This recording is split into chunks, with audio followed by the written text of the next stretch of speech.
কিরে বনলতা, এতক্ষণ ধরে আমি দাঁড়িয়ে আছি, তোর এখনো হলো না বুঝি? কখন দোকানে যাব, কখন দোকান খুলবো, ক্রেতারা এসে তো লাইনে দাঁড়িয়ে থাকবে। এখানে কত সন্দেশ রয়েছে, সবকিছু গোছাতে তো সময় লাগবে তাই না? মুখে বললেই তো আর গোছানো হয়ে যায় না বাবা। সব সময় বুঝি আমি এগুলো গোছাই না? আজকে তোকে একদিন দায়িত্ব দিয়েছি, তুই তো কিছুই করতে পারিস না। তোকে দায়িত্ব দেওয়াটাই ভুল হয়েছে আমার। আমাকে ছাড়া কোনো কাজই তোমার ঠিক মতো হয় না, আবার বলে একদিন দায়িত্ব দেওয়া হয়েছে ভুল হয়েছে, কোনোদিন আবার দাও না। তোকে ছাড়া কোনো কাজ ঠিক মতো হয় না তা নয়, তুই থাকলে আমার কোনো কাজ ঠিক মতো হয় না। হ্যাঁ হ্যাঁ, যত সব। আমি কিন্তু কিছুই করব না, তুমি কিন্তু আমাকে রাগিয়ে দিচ্ছ বললাম। বাবা আমাকে অপমান করছো। আচ্ছা আচ্ছা, ঠিক আছে, আর অপমান করব না। তাড়াতাড়ি জিনিসপত্রগুলো গুছিয়ে নে, দোকান খুলতে হবে গিয়ে। আমার কাজ শেষ হয়ে গেছে, চলো। তোমরা দোকান খুলতে এত দেরি করলে হবে নাকি? আমরা সেই কখন থেকে এখানে এসে দাঁড়িয়ে আছি। গ্রামে মাত্র একটি সন্দেশের দোকান, কুটুম বাড়ি গেলে সন্দেশ নিয়ে যেতে হয়। তোমরা যদি দেরি করে আসো তাহলে তো আমরা ঠিক সময় কুটুম বাড়িও যেতে পারি না। আর বলো না, আজকে একদম বেশি দেরি হয়ে গেল। প্রতিদিন তো আমরা তেমন একটা দেরি করে আসি না। তোমরা এখানে আসবার আগেই দোকান খুলে ফেলি। তোমার নাতনি বনলতাকে দিয়েছিলাম জিনিসপত্রগুলো গোছাতে, সে এমনভাবে জিনিসপত্র গুছিয়েছে, সেই জন্যই দেরি হয়ে গেছে। আর কিছুক্ষণ হলেই তো দুপুর হয়ে যেত। আরে বুড়িমা, আমি কিছুই করিনি। আমার নামে শুধু শুধু বদনাম করছে। আমি প্রতিদিন বাবাকে সাহায্য করি, আজকে বাবার সব দায়িত্ব আমার ওপর ছেড়ে দিয়ে নিজে অন্য কাজ করছিল। আমি সবটা একা গুছিয়েছি, সেজন্য দেরি হয়ে গেছে। এখন আবার আমার নামে বদনাম। এরপর থেকে সাহায্য করা বন্ধ করে দেব, তখন বুঝবে মজা। ঠিকই তো বলেছে, আমার নাতনিটা এত কষ্ট করে, তারপর তুই বদনাম করিসনি তাই? এ আমি কার কাছে বিচার দিলাম? যার কাছে বিচার দিলাম সেই তো তার নাতনির পক্ষে চলে যাচ্ছে। হয়েছে হয়েছে, অনেক হাসি মস্করা করা হয়েছে। এখন তাড়াতাড়ি আমাকে সন্দেশগুলো একটু মেপে দাও তো। আরো কত মানুষ দাঁড়িয়ে আছে, তারাও তো সন্দেশ নেবে। তুমি একটু দাঁড়াও বুড়িমা, তোমাকে আমি নিজেই সন্দেশ মেপে দিচ্ছি। তোমার মতলব তো ভালো ঠেকছে না আমার। তোমাকে সেই সকাল থেকে আমি একটা কথা বলেছি, সে কথা তো তুমি কোনোভাবেই শুনলে না। এখানে এখনো বসে আছো, তার মানে তোমার মতলব ভালো নয়। তুমি নিশ্চয় যেতে চাচ্ছ না, তাই না? আরে বাবা, আমি কখন বললাম যাব না? আমি তো যাব, আমি তো দেখছো না তৈরি হচ্ছি। কালিয়াতে যাবে নাকি শ্বশুর বাড়ি? তোমার তো আবার তেমন একটা লাজ লজ্জা নেই। কালিয়াতেও চলে যেতে পারো, এর আগেও তো অনেকবার গিয়েছো। তুমি কিন্তু আমাকে অপমান করে কথা বলছো গিন্নি। আমি কিন্তু তোমার স্বামী, সেটা তুমি ভুলে যেও না। এভাবে কথা বলা মোটেও তোমার উচিত হচ্ছে না। তোমার আবার মান অপমান, যার কোনো মানই নেই তার আবার অপমান কিসের? তুমি যদি এইবারেও খালি হাতে যাওয়ার সিদ্ধান্ত নাও, তাহলে এই আমি বলে রাখলাম, আমার বাপের বাড়ি গিয়ে এ বাড়িতে আমি আর ফিরে আসবো না। এটাই আমার শেষ কথা। শুধু শুধু আমার সাথে ঝামেলা করো না। আমি তো বলেছি যাব, খালি হাতে যাব না, অবশ্যই কিছু নিয়ে যাব। এবার সেখানে অনেক আত্মীয় স্বজন এসেছে, কিছু তো নিয়ে যেতে হবে না? সবাই তাকিয়ে থাকবে। তুমি এখনই যাও, নিতাই বাবুর দোকানে যাও, তার থেকে মিষ্টি সন্দেশ কিনে আনো। আচ্ছা ঠিক আছে বাবা, বললাম তো তোমাকে এসব নিয়ে চিন্তা করতে হবে না। এবার আমি তোমার মান ইজ্জত রাখবো। আমার নিজেরও তো একটা ইজ্জত আছে, সব কিছুই রাখবো। তুমি কোনো চিন্তা করো না, আমি এখনই যাচ্ছি, সন্দেশ নিয়ে আসছি।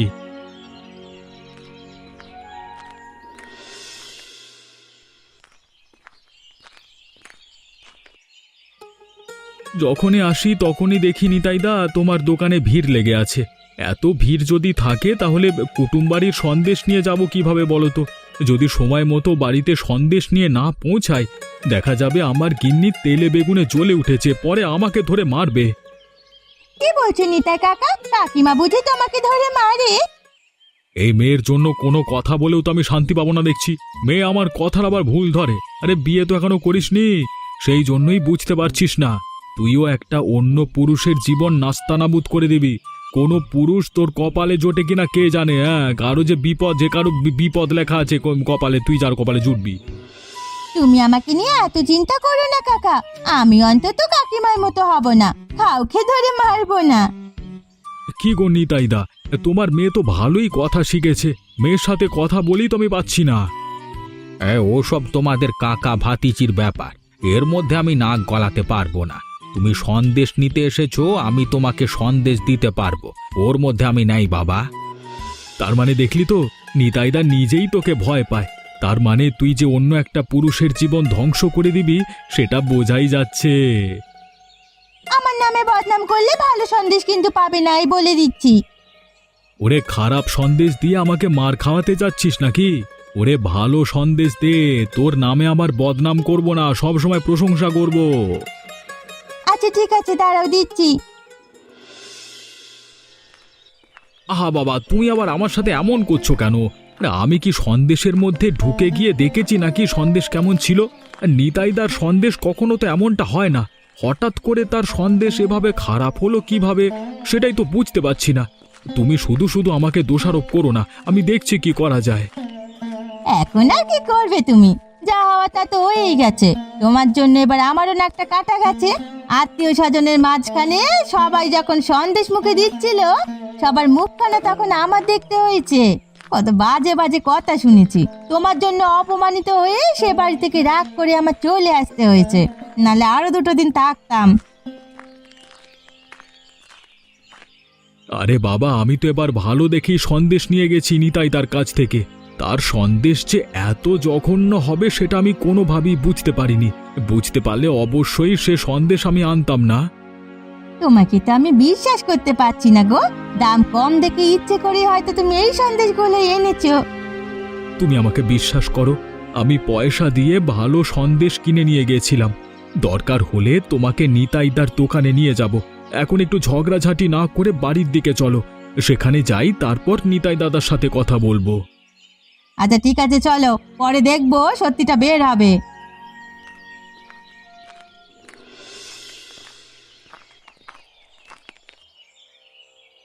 কানাই, তুই কি বেশি ব্যস্ত আছিস নাকি? যদি ব্যস্ত না থাকিস তাহলে আমার সাথে একটু চল তো। না না, তেমন একটা ব্যস্ত নেই। মন মেজাজ এমনিতেই খারাপ হয়ে আছে, ভালো নেই। গিন্নির সাথে ঝগড়া করতে করতে বাড়ি এলাম আর কি। কমলার সাথে আবার ঝগড়া করতে গেলি কেন? তোমরা না বেড়াতে গেলি? সেসব কথা বাদ দাও, তোমার সাথে কোথায় যেতে বলছো সেটা আমাকে বলো, তারপর বলছি যাবো কিনা।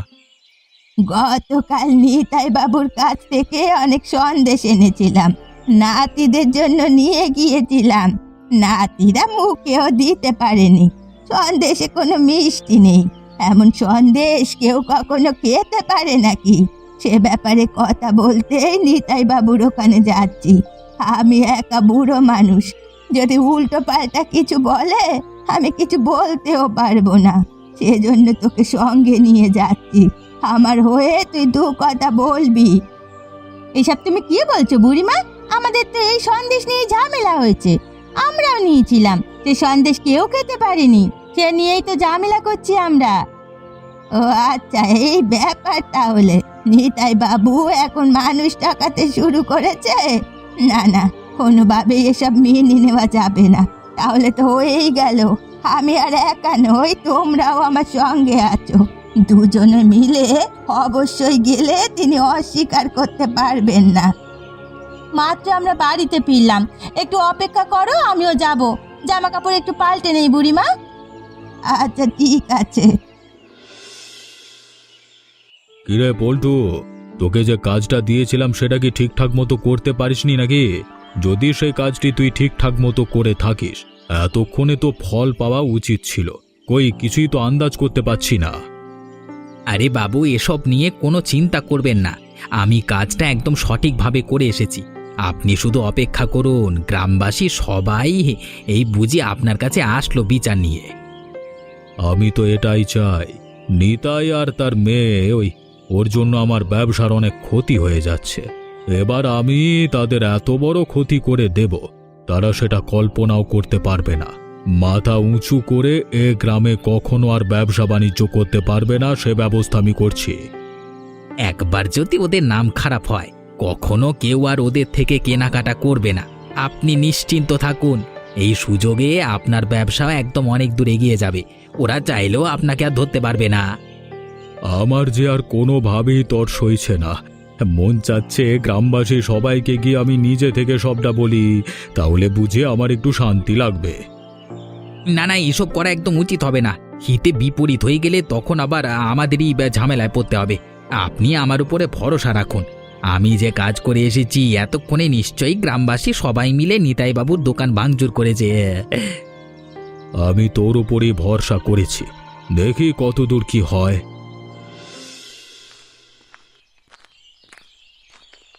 কি খবর তোমাদের? সবাই একত্রিত হয়ে এখানে এসেছো কেন? সবার বুঝি সন্দেশ লাগবে, তাই না?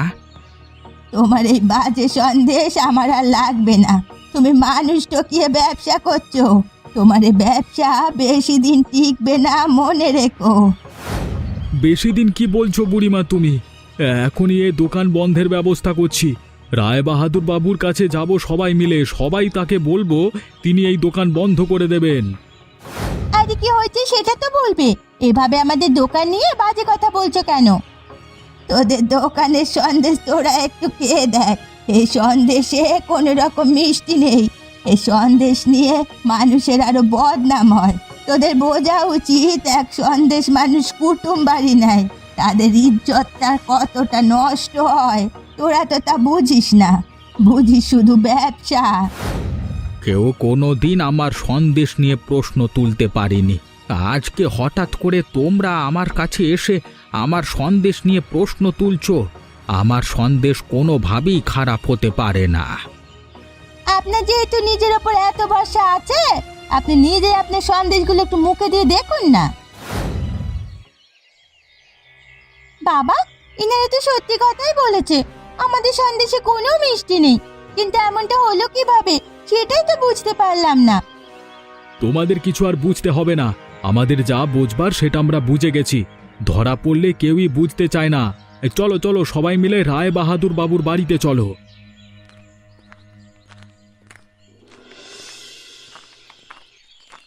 কি হয়েছে গ্রামবাসী?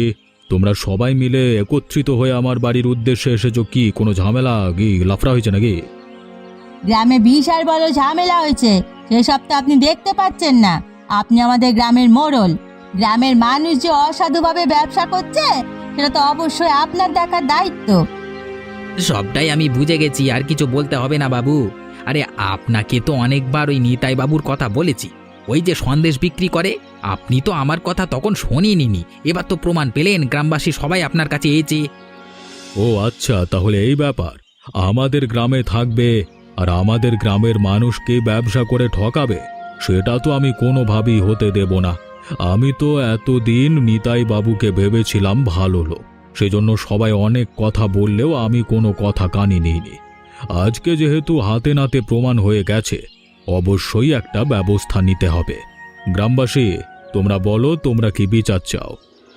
এই নিতাই বাবুর জন্য আমরা অনেক অপদস্থ হয়েছি। আমরা চাই আপনি তার দোকানটি এখনই বন্ধ করে দিন। সে যেন এমন খারাপ জিনিস আর কারো কাছে বিক্রি করতে না পারে, তাহলেই তার উচিত শিক্ষা হবে। অবশ্যই তোমরা যেটা চাচ্ছ আমি সেটাই করব।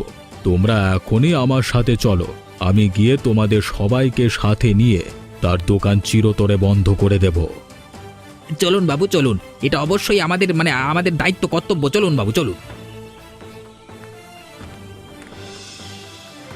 তুমি এখানে আর কোনো ধরনের দোকান দিতে পারবে না নিতাই। তোমার দোকান এখনই আমরা বন্ধ করে দেব। এ গ্রামে তোমার আর কোনোভাবেই দোকান দেওয়া চলবে না। তুমি এ গ্রামের মানুষের সাথে প্রতারণা করেছো, মানুষকে ঠকিয়েছো, যেটা এই গ্রামের মানুষ কোনোভাবেই মেনে নেবে না। বিশ্বাস করুন, আজকে তো নতুন আমি এখানে সন্দেশ বিক্রি করছি না। দীর্ঘ অনেক বছর ধরেই এখানে আমি সন্দেশ বিক্রি করছি। কখনো তো কারোর সাথে এমনটা ঘটেনি। হঠাৎ করে কিভাবে এমনটা হলো আমি নিজেও বুঝতে পারছি না। আপনারা আমাকে কিছুটা সময় দিন, আমি সব কিছু ঠিক করে নিচ্ছি। যারা যারা আমার থেকে সন্দেশ কিনে ঠকেছে সবাইকে আমি দ্বিগুণ ভরে দেব। আপনার ওই কথা এখন কিচ্ছু হবে না। গ্রামবাসী সবাই কোনোভাবেই চায় না আপনি এখানে দোকান দিন। গ্রামবাসী তোমরা কিছু বলছো না কেন? আমরা তো আগেই বলেছি, এখান থেকে যাওয়ার পথেই বলেছি এ দোকান আমরা চাই না, বন্ধ করে দেব। এখানে রায়বাহাদুর বাবু আছেন, আমরা তার কাছে সবটা বলেছি, তিনি যেটা সিদ্ধান্ত নেবেন সেটাই হবে। তার তো নিজের কোনো সিদ্ধান্ত নেই, তাকেই আমরা বলেছি দোকান বন্ধ করে দিতে। আপনারা আমাদের একটা সুযোগ দিন। এখানে কোনো ধরনের সুযোগ নিয়ে আমরা আসিনি, কোনো সুযোগ দেওয়া হবে না। গ্রামবাসী তোমাদের দোকান ভাঙচুর করবার আগে নিজে থেকে এখানে দোকান বন্ধ করে সব জিনিসপত্র নিয়ে চলে যাও, সেটাই ভালো হবে। কালকে সকাল পর্যন্ত তোমাদের সময়। এই চলো সবাই।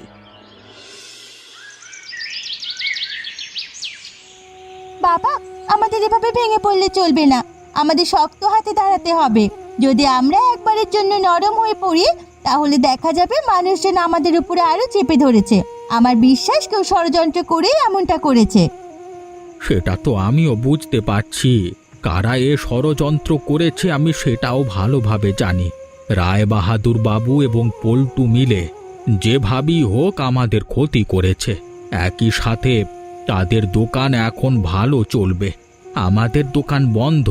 তারা তো এটাই চেয়েছে, অনেক আগে আমরা সেটা হতে দিইনি, এখন তারা সেটাই করেছে। সবকিছু যখন তুমি বুঝতে পেরেছো তাহলে বাড়িতে এভাবে চুপচাপ বসে আছো কেন? কিছু তো করতে হবে, এভাবে ভেঙে পড়লে তো চলবে না আমাদের। বাবা, রায়বাহাদুর বাবু অনেক প্রতাপশালী লোক, তার সাথে আমরা কোনোভাবেই পেরে উঠব না। যাদের সাথে শক্তি দিয়ে পেরে উঠবো না তাদের সাথে বুদ্ধি দিয়ে খেলতে হবে। তুই কি করতে চাচ্ছিস মা, আমাকে বল। তিনি যেভাবে আমাদের ক্ষতি করেছেন আমরা ঠিক একইভাবে তার ক্ষতি করে তার প্রতিশোধ নেব। গ্রামবাসী সবাই দেখবে তখন তার কি অবস্থা হয়। এটা কি করা আমাদের ঠিক হবে? অবশ্যই ঠিক হবে, কাঁটা দিয়ে কাঁটা তুলতে হবে। সোজা আঙুলে ঘি যদি না ওঠে মাঝে মাঝে আঙুল ব্যাকা করতে হয়। তাহলে আমরা এখনো ঘরে বসে কি করছি? এখনই তো রাত, আজকের মধ্যেই সবটা করতে হবে। চল, এই অন্ধকার রাতেই আমরা কাঁটা দিয়ে কাঁটা তুলে আনি।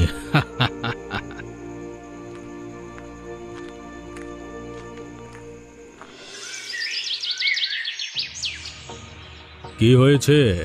আমাকে তোমরা এখানে ডেকে নিয়ে আসলে কেন? এর যদি কিছু দরকার হয় ওখানেই বলতে। ওখানে যদি বলতাম তাহলে তো পাবলিক আপনাকে ধরে মারতো, আপনার এই দোকানপাট চিরদিনের জন্য বন্ধ হয়ে যেত। আপনার ক্ষতি করতে চাইনি, সেজন্যই তো এখানে ডেকে আনলাম। এসব কি বলছো? লোকজন আমাকে মারবে কেন? আমি আবার কি করলাম? আপনি কি করেননি সেটা বলুন। এই যে আপনার খাবারের মধ্যে এত বড় একটা মোটা মরা ইঁদুর, খাবারের মধ্যে ইঁদুর কোত্থেকে আসলো? সন্দেশের মধ্যে ইঁদুরের টয়লেট সব। হ্যাঁ, এই সব যদি সবাইকে ডেকে এখন দেখাতাম তাহলে কেমন হতো বলুন তো? ডেকে দেখাবো নাকি একবার? তোমাদের কথা কেউই বিশ্বাস করবে না, এসব তোমাদের সাজানো নাটক। আচ্ছা ঠিক আছে, তাহলে সবাইকে ডেকে দেখাচ্ছি, তারপর গ্রামবাসী বুঝবে কি করতে হবে তোমাদের। আমি সবটা বুঝতে পারছি, আমাকে এখন কি করতে হবে সেটা বলো। তোমরা আমার মান ইজ্জত শেষ করে দিও না। বিকেলে আপনি গ্রামের বাজারে মজলিস ডাকবেন, সেখানে আপনার সকল অপকর্ম ফাঁস করবেন। আমাদের দোকান যেন সেখানে আবার খুলতে পারে সে ব্যবস্থা করে দেবেন। যদি আপনি সে ব্যবস্থা না করে রাখেন, আপনার এখানে এমনটা হয় সেটা আমরা সবার কাছে বলবো এবং চাক্ষুষ প্রমাণ দেখাবো। মরা ইঁদুরও আপনার দোকানের প্যাকেটও সঙ্গে নিয়ে যাচ্ছি, প্যাকেট দেখে সবাই চিনবে। চলো বাবা।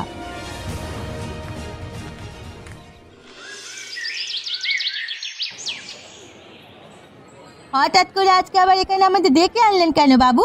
কি হয়েছে? আরে এত তাড়া দিচ্ছ কেন? রায় বাহাদুর বাবু এমনিতেই অনেক ঝামেলার মধ্যে আছে, তার মধ্যে তাকে এত তাড়া দিও না তোমরা, আস্তে আস্তে সবটা বলতে দাও। আপনি আবার কি বলবেন?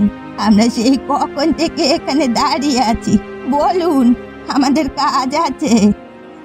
তোমাদের সবাইকে একটা সত্য কথা বলবার জন্য এখানে রেখেছি।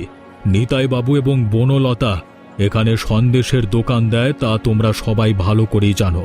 তার সন্দেশ মিষ্টি পাওনি সেটাও আমি ভালো করে জানি, তবে এখানে তার কোনো দোষ নেই, সব দোষ আমার। আমি আর পল্টু মিলে তাদের ক্ষতি করেছি, আমি তাদের দেখে হিংসে করতাম। আমার দোকান কম চলতো, সেজন্যই এমন জঘন্য কাজ করেছি। তোমরা আমাকে ক্ষমা করে দাও। ছি ছি ছি ছি, বিশ্বাস করতেই তো কষ্ট হচ্ছে।